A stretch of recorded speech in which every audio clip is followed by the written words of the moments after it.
we have with us the IDFC management. IDFC is in focus post their recently concluded QIP, where they raised 1,000 crore rupees. Vikram Limay, Managing Director, CEO, joins us. Good morning, Vikram. Good to have you with us. You've raised more money than you need, actually, to bring the FIR down, limit down. You, I guess, needed only 850 crore. You've got 1,000 crore. Should we expect more equity raisings, therefore, or are you done for now? No, we're certainly done because, as you rightly said, the reason why we've raised this equity is not because we need equity. We have enough capital already even before we raised this money. The reason to raise this was to bring down the foreign ownership in IDFC to below 50%. So that's just a regulatory requirement as a promoter of a bank. So it's not because we need capital. Okay, well, you know, something has been nagging me, and you tell me as much clarity as you already have. What are the key functionaries in IDFC Bank going to be, starting with Rajiv Lal, and what will be your role? I don't think I can get into the details right now because at the right time we will have an appropriate announcement. As you know, as it relates to the bank has not yet been formed. Okay. There will be a governance structure for the bank. The appointments relating to the bank will need to be approved by the board of the bank and by the Reserve Bank of India. So it would be premature for me to talk about things that aren't really, you know, within my control, Rajiv's control, or anybody's control, because there is a governance structure that needs to fall into place and appropriate approvals need to be obtained. But is the timeline for starting a bank, does that continue to be in place? Will you start the bank by 1st October 2015? That's certainly the plan. So at this point in time, we're certainly gearing up to get the bank operational by October 1st. Okay. What about your loan book? What do you expect going ahead? Because in the quarter gone by, your gross loan book was down about 10% on a quarter-on-quarter basis. How are things progressing at this point? Things are slow. As you know, there are still uncertainties in the infrastructure landscape which remain to be sorted out. And obviously, new project development hasn't yet picked up at all. So from that perspective, as we've said before, we are focused on low-risk opportunities for growth, refinancings, corporate type of loans, etc., in lower risk areas, and that obviously is quite slow relative to what the expectation might be. You've seen what the corporate credit growth number has been, which has been sub 10. So that's a reflection of the fact that the investment cycle hasn't really picked up as yet. Okay. Actually, I mean, I'm sorry I'm coming back to the bank, but more in terms of how IDFC will evolve over the next exactly 12 months that you'll have. Will you all be contracting your infrastructure book anyway? I agree that fresh demand is not there, and you probably are seeing money being returned either by way of interest payments or principal.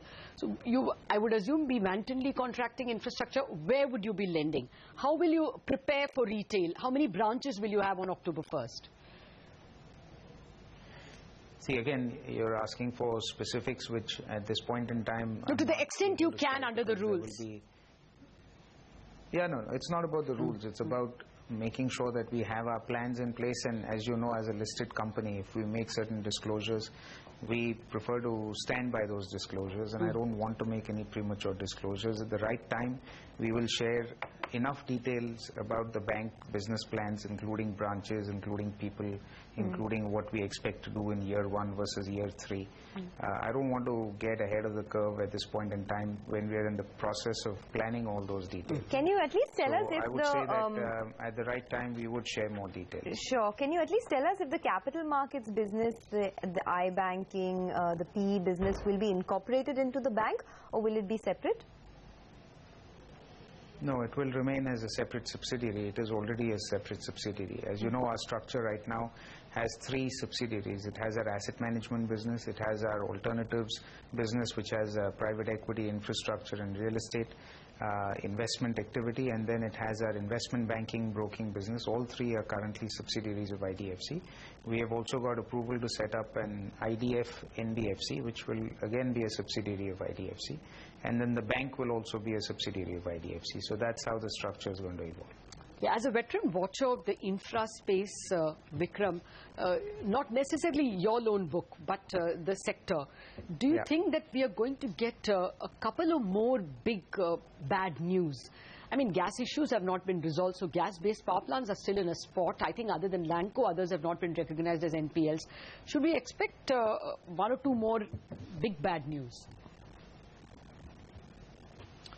I mean, it could well be the case, although from everything that I'm hearing, from what I'm hearing, including on gas, there is likely to be a resolution relatively soon, not only on the price of gas, but also on a gas pooling mechanism where you have a portion of domestic and imported gas being pooled together and being offered at a blended price.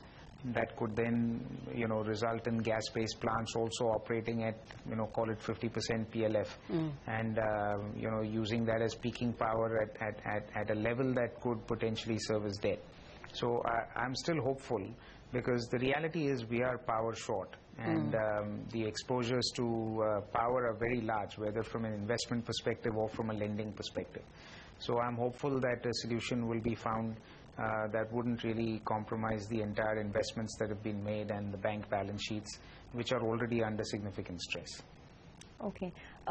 We didn't get a chance to ask you this earlier, but there was a recent easing of the infrastructure norms, exemption of banks against CRR, SLR, etc. How much will that actually help you in terms of the transition to a bank?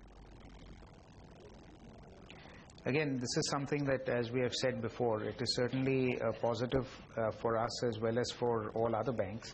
But the extent of benefit is still unknown, because we are seeking clarification on that from the Reserve Bank. We've already written to them, we've spoken to them a couple of times, but I can't give you an answer because I don't have a specific answer on this issue.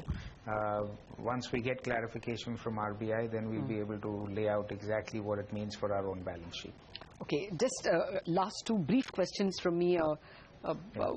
Your last reported GNPA, gross NPL, was 2.8%. Is that the peak? And the other point was about wholesale funds. Has it got? Does it look set to get cheaper? I don't think we've disclosed gross NPLs of 2.8%. That's not the number. Okay. So you should just check. What is it? It's significantly lower than that. Okay. The last we ended. No, I'm sorry. I read it wrong. The GNPLs rose 2.8% last quarter. I'm really sorry. It is 0.64. Exactly. Yeah. So is that still a number that can get worse from 0.6? I mean, it's not a big worry, but still.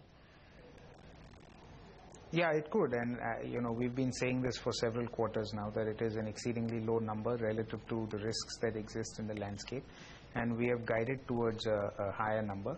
We'll see whether we get there or not. Obviously, we're working very hard to make sure that we find solutions to all the problems that exist, but we can't be immune to what's going on in the landscape, and a lot of it is not necessarily within our control.